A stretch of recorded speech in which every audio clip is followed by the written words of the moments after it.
What's up you guys? In this video, I will be sharing DIY ideas for which you don't need a sewing machine. I know a lot of you guys don't have sewing machine at home. So I came up with some very creative and easy DIY ideas. So enjoy. For the first DIY, I'm going to use this green t-shirt and we are going to bleach tie-dye it. I know tie-dye is coming back on trend right now and it's super easy. So let's get started. So first things first, I laid my t-shirt flat on the table. Starting from a random point, I'm twisting it slowly. It can be in the center, it can be anywhere in the t-shirt, wherever you want the spiral effect to start from. And I'm slowly twisting it until it turns into a cinnamon roll. I'm securing it with some elastic. Make sure you don't leave any edges hanging, and also you can always go back and redo it if you're not happy with your twist. I did it twice before I got it right, so you can always go back.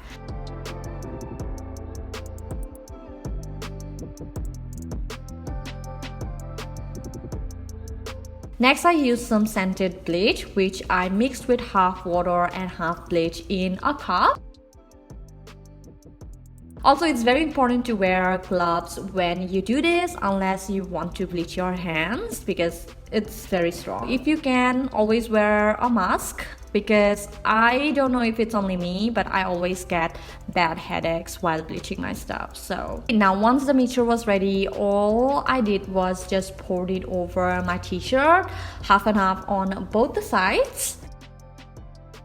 And I felt like I used more water than bleach, so I added some more bleach to both the sides as I didn't think it was going to work. I just bleached like a few seconds ago and it's already starting to change the color. You can see like there's yellow in there and on the other side too. And after waiting for about 10 minutes for the bleach to completely develop to the whole t-shirt, I untied all the rubber bands and washed it with some cold water just to get rid of the excess bleach before putting it in the washer.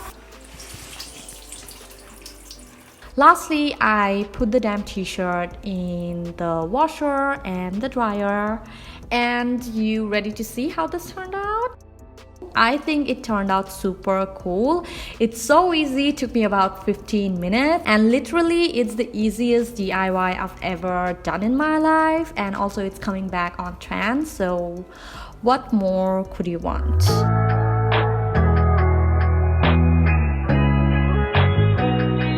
Because I really liked my first t-shirt, how it turned out, so I decided to tie-dye some more. So here I have this blue and this orange t-shirt. For this, I used the scrunch up method. So all I did was scrunched up the t-shirt from random places and then scrunching it up all together until the whole t-shirt gathers in one place, and then tying it up with rubber bands.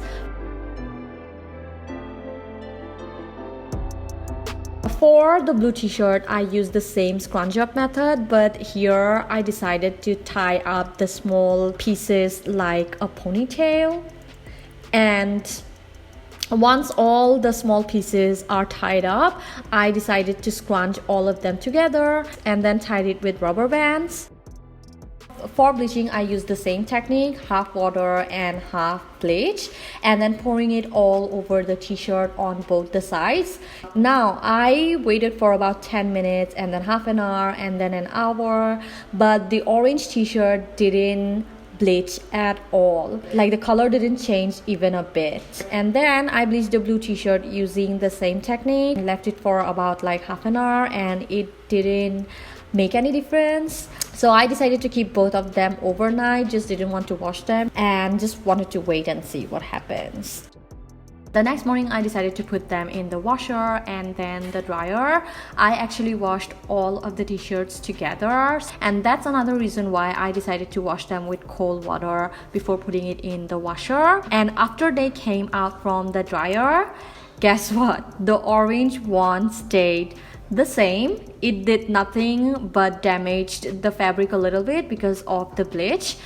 But happily, the blue one turned out something. I think it was damp, that's why we couldn't really see the difference, but this is how it turned out and I am so happy. But I didn't want to wear the t-shirt like this, so I decided to get more creative and wanted to do a DIY out of this dyed DIY t-shirt. Okay, so I marked 14 inches from the bottom edges and drawing a straight line connecting the marks,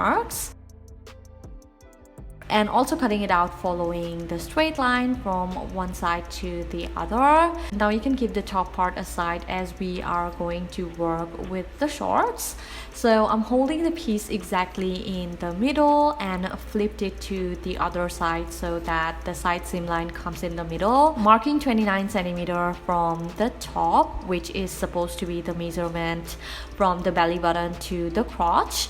You can also add extra to your measurements if you want to, but it shouldn't be any less.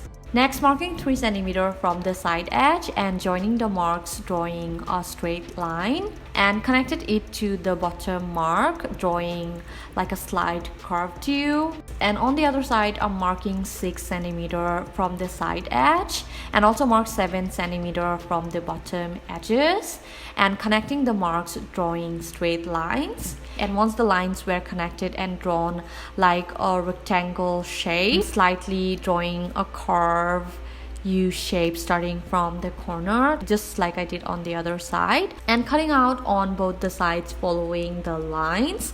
And also don't forget to cut the piece in half near the bottom side edges. Next, once the pieces are cut out, I'm flipping it with the wrong sides out so I can sew them. And don't worry, because it's going to be hand sewn and not going to use a sewing machine. So I am going to start sewing from the curve and leave the bottom part open. So to sew, I first thread my needle and first sewing a tiny bit near the edge and tying the knots to secure the edges of the thread, and then going over and under the fabric a few times with the needle and pulling the thread out. As simple as it can get while hand sewing. I mean, it's very easy. All of you can do it, I promise. Next, I'm just following the same technique and sewing about half a centimeter away from the edge, because that's how I know where to exactly place the needle. And once you reach the corner, don't forget to tie the knots to secure the edges. And then I did the same to the other side. First, tie knots to secure the edges of the thread and going over and under the fabric with the needle, and tied knots once done sewing to secure the edges. Next, once done sewing the edges, I'm holding the fabric in the middle near the seam line and flipping it back to the side. Join the loose bottom edges together. I'm adding some pins to make sure it stays in place and sewed it near the edges using the same exact technique. Moving on to the waist, I'm marking 2 inches from the top and drawing a straight line, folding the edge near the line to hem the edges so that it creates a tunnel. And here I'm going to use the invisible sewing method. So first tying knots to secure the edges as usual, and then taking a tiny bit of the fabric from the body and a bit from the fold near the edges and pulling the thread out. Doing the same again, taking a bit of both in the needle and pulling the thread out. This is making sure the thread on the other side is very less exposed, which makes it the invisible stitch from the front side. You will see once it's done. And I followed the same exact technique all around the waistline and kept about 1 inch or 2 open. Next, I'm going to use an elastic about 24 inches long, which stretches around my waistline nice and well. Not too tight, make sure it's comfortable. Using a safety pin on one edge of the elastic and going to pass it through the tunnel.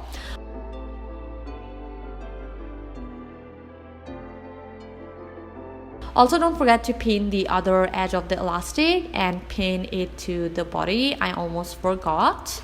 And then after passing the elastic through the tunnel, remove the safety pins, and I'm going to sew it near the edges together. To sew them, I'm just passing the needle from one side to the other and pulling the thread every single time. Now once the elastic is sewn together, you can go ahead and close the rest of the tunnel, and that's exactly what I did.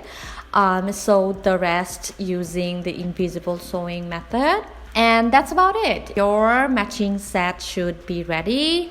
You can hem the edge of the top if you want to, but I like it the way it was. And I am so proud of how this turned out. Like 10 on 10. It's cute, it's sexy, and on trend, so I absolutely love it. I mean, look at the before.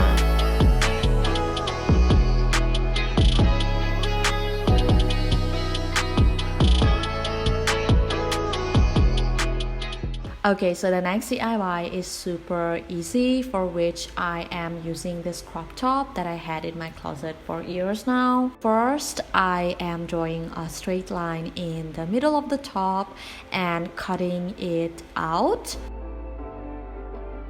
And then drawing a diagonal line connecting one side of the neckline to the bottom of the line that I just cut out, and doing the same on the other side, going to cut them out. Now instead of cutting out the straight line at the first place, you can also directly cut out the V. I don't know why I did that.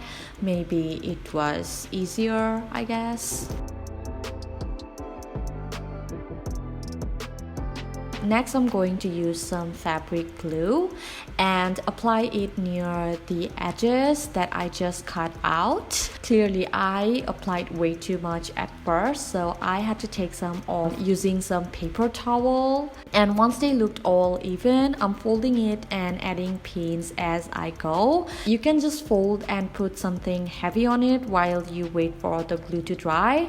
My glue is like a year old and it's not that strong, so I am adding pins to make sure every single tiny bit sticks to each other. Doing the same to the other side, adding glue and folding it just like you would do to hem any raw edges. Also, don't forget the neckline. It's important to seal all the raw edges. I left it about an hour to dry and then removed the pins. Normally it dries up nicely in about 20 minutes or so, but because my glue is old, I thought I should wait a little longer.